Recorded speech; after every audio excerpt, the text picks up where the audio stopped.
Hi.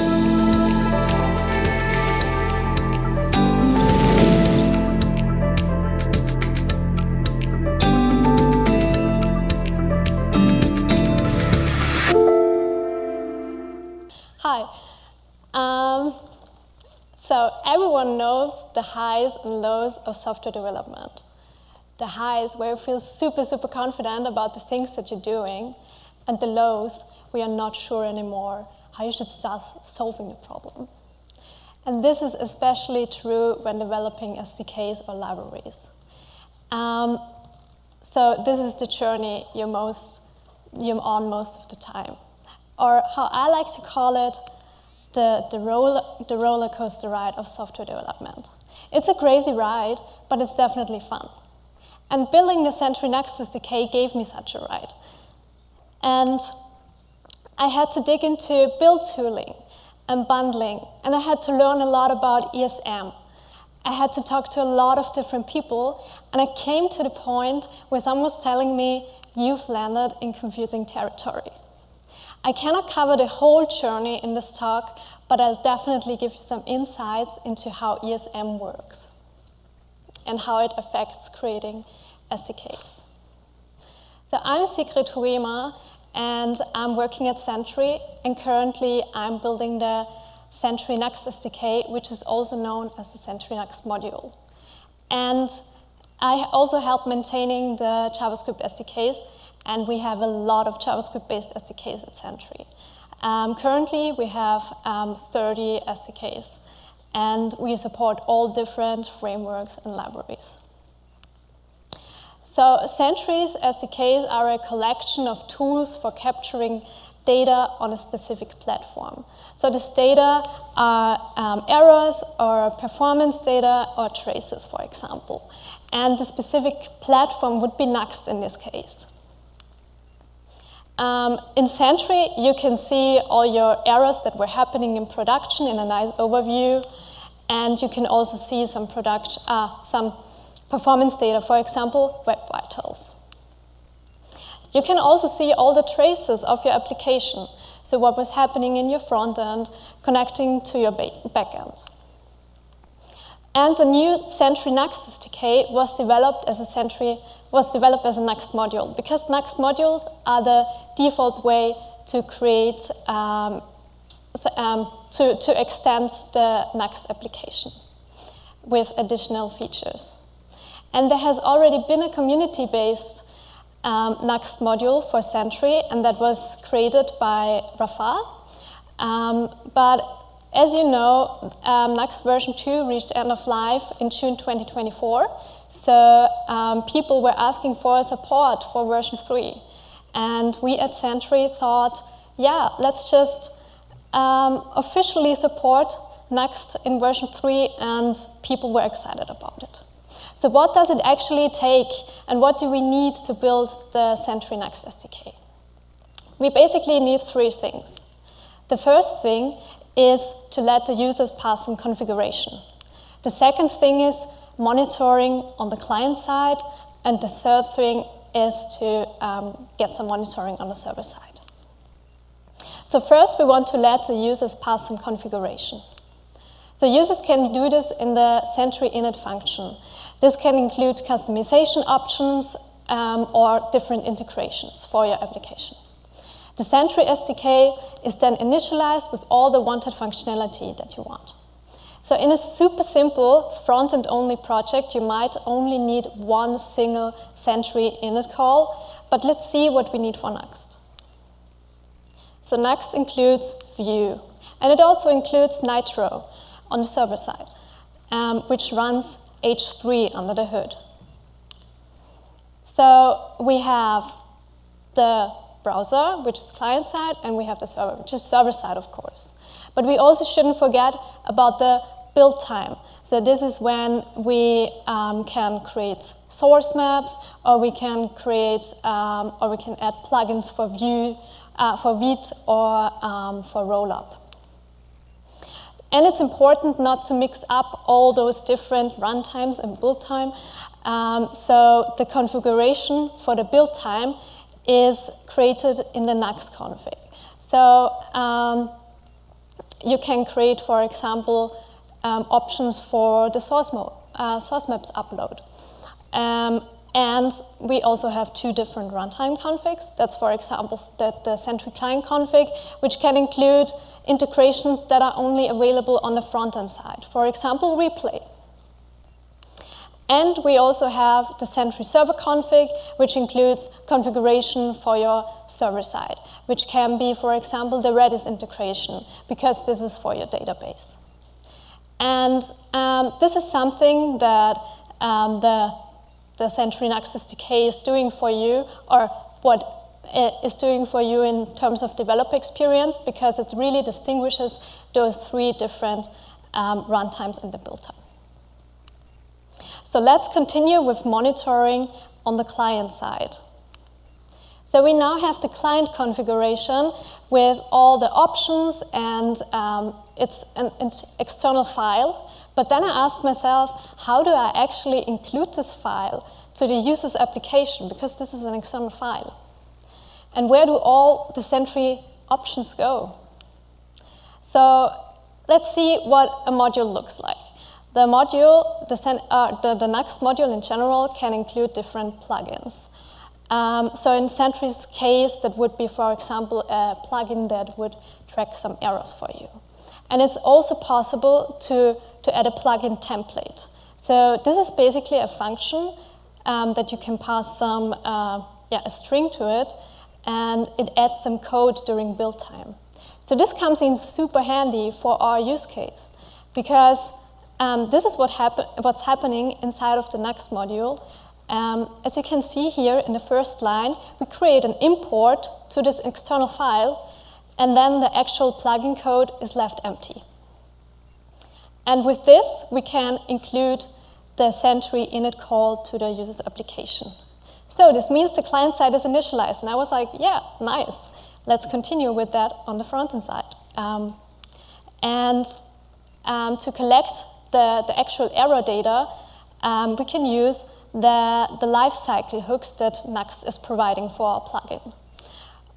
That's, for example, app error or view error. So every time this hook is called, all this information about your application is collected and then sent to Sentry, where you can see all this information about your error. And you can also see where this error was actually occurring. That's here, for example. And this works with source maps. But this is also something that the Sentry Nux SDK is doing behind the scenes for you. So we do something in your build options, so the source maps are actually generated, and you don't have to care about that. But yeah, how this works in the background is another story. So this means we also have the client side now also collecting data. Let's move on to the server side. I continued with that, and I was like, yeah, I can use the same process on the server side, right? So I have my module with the client plugin, and then I'll just add a Nitro plugin. And maybe also this add plugin template function. Turns out it's not that easy, because first of all, this function is not available in Nitro, and we also have another requirement, which is the OpenTelemetry compatibility. So since version 8, all our node-based SDKs in Sentry are using OpenTelemetry under the hood to collect traces. So what is OpenTelemetry? It's also known as OTel, and it's a vendor-neutral open-source observability framework for instrumenting, generating, collecting, and exporting telemetry data such as traces, metrics, and logs. I just had one problem. I got no backend traces when I was setting this up. And this meant that I had to look more into how OpenTelemetry works under the hood. So what OpenTelemetry is doing, it's using monkey patching to auto-instrument applications. So it's doing that all automatically for you, and you don't have to set anything up for like your Postgres database or your Redis database. Everything is automatically monitored. But in case you don't know what monkey patching is, It's when you modify existing objects during runtime. And so imagine having a banana, but after it's already grown, you decide to give it chocolate spots. So you have the banana, then you monkey patch this banana, and then you have some chocolate spots on this banana.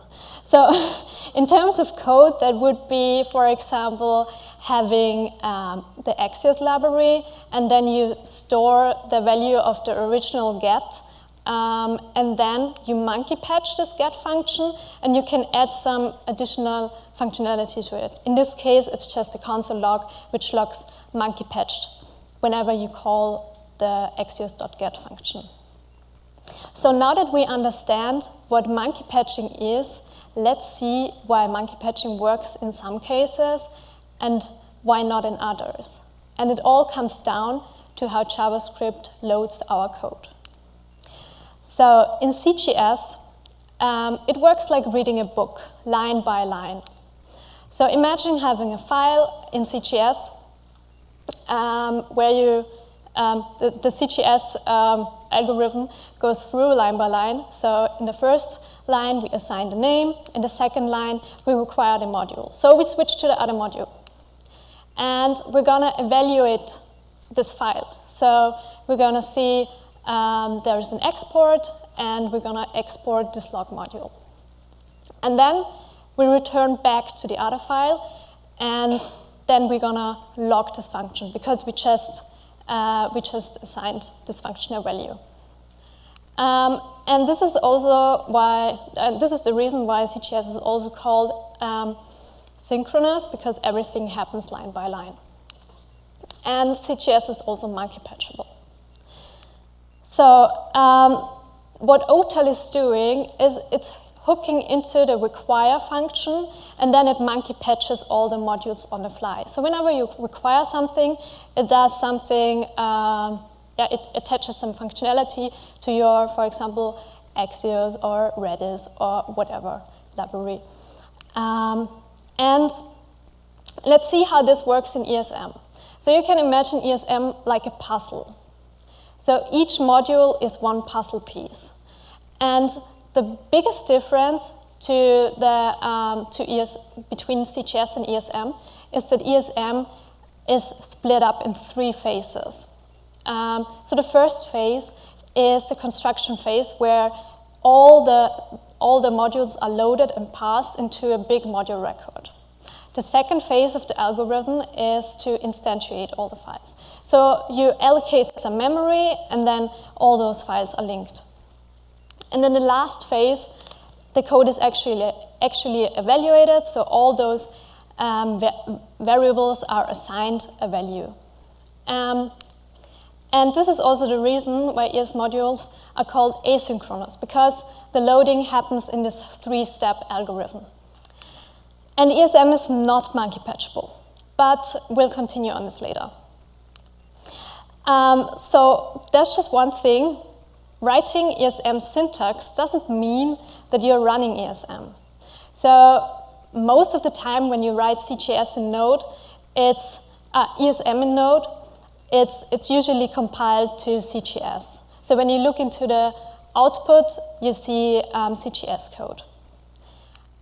But Nitro is a modern server-side toolkit. So it uses ESM also in your build output. You can see that in the .mgs file endings. And there's just one problem. Turns out OpenTelemetry currently only has limited support for ES modules, and that's because of monkey patching. So it's not monkey patchable. And we cannot, how do we do this now in the next SDK? And how can we add this functionality for OpenTelemetry? How do we use OTel then?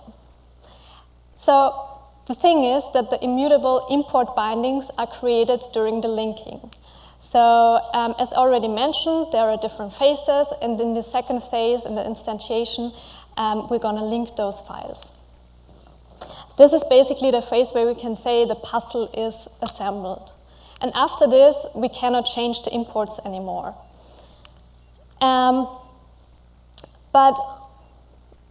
But the loading can still be customized with loader hooks. So in the construction phase, where the files are loaded, we can customize this loading, and this is kind of like monkey patching. So that means that we need to run the loader hook before the rest of the whole other application. And we can do this by adding this import CLI flag to our node command. So I was doing that and trying that out. And I actually got backend traces. So I was like, yeah, that's nice. We can now use the Next SDK and the Sentry Next SDK in Next. But the problem is that it's a bad developer experience because everyone has to add this import flag, and every time you want to deploy your application, so for example in Netlify or Vercel or wherever you deploy your application, you have to make sure that this import CLI flag is added. So I was thinking about another way, and I was able to solve this without having users to add something more and adding this import flag. And it's the import expression, which is also called a dynamic import. So what import is doing is it's importing all the code that should be run after the loader hooks are registered. So maybe what's also important or a nice thing to know is that this is actually not a function, although it looks like one. But what I was doing then is I created a rollup plugin which changes your entry point. So first you have, for example, your server MTS, which is your entry point to your server, where your server is actually started. And then I changed this entry point to create the Sentry init call, and it's dynamically importing the actual server MTS afterwards. So the server MTS is the second file that's requested. And this gave me still the backend traces, and it's also a better developer experience because it all happens automatically in the background. You don't have to do anything unless you want to still use the old behavior. You can still opt out of it. And this will give us now also the backend traces, and we have set up the backend. And as we already mentioned, we also set up the client already, which means we can now have connected traces. So, for example, a page load, which loads some data from your backend, is connected with that. So here we can see that the browser is requesting a web page, and on the server we are also requesting the database, and then you can see all of that in your trace view. So everything that's automatically connected things that are automatically collected by the Sentry Next SDK are, for example, HTTP requests and database calls and your page loads and also your client navigations with the Vue router. So currently the SDK is in beta, and this means that the API won't get breaking changes, but there can be changes in behavior. And I would be super happy if you try out the SDK and file an issue if you find any problems with it. And yeah, test it out. And the roadmap for the SDK is to set up the CLI, to create the CLI setup wizard. So this means that you have an even easier setup time. So you just add this one command in your command line and everything will be automatically set up for you. We're gonna fix known issues and also release the stable version of the SDK. And then we're gonna support even more features that Next provides, so you can get even more monitoring for your application. So head over to the docs and follow the steps. It's just a few. Actually, it's just 3 steps. So creating those 3 config files that I showed you earlier, one for the build time, one for the client, and one for the server side. And thank you. You can find me also on Mastodon and Blue Sky. And yeah, I'm ready for any questions.